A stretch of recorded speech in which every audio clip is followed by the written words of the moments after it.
lỡ mình smile mà mặc hàng mà bay đi smile suốt nè kênh sợi nhìn tính và một chung nó bằng kênh sợi chào ơi phục pi đó nè rồi lại khát smile nè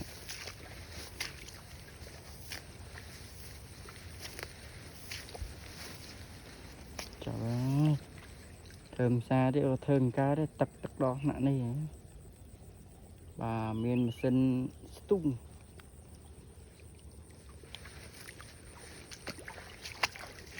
mai vừa này coi là smile rồi thường bình tĩnh rồi tất cả lúc khơi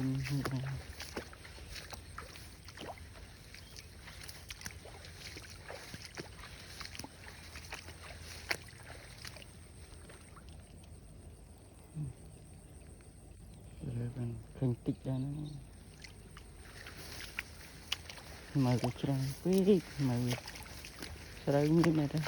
mình tích một bài cái này rồi đây rồi tích cho nên smile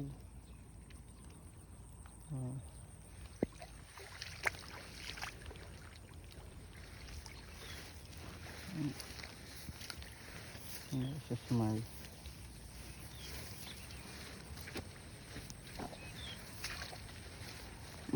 bộ cho áp không có đây rồi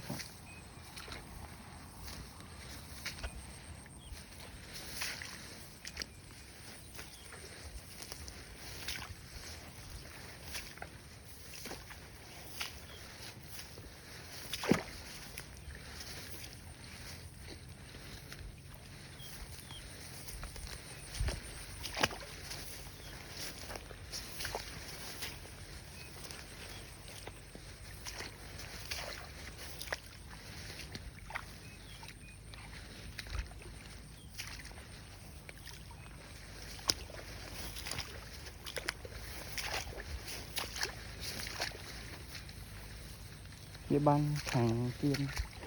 nước không trời trời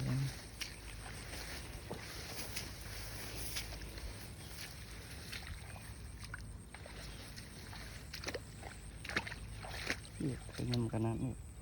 đừng phải trơn nhưng cái nắn này mà nó lạnh ấy sợi tích à còn mà cái nắn này đừng sợi trơn nhưng cái nắn này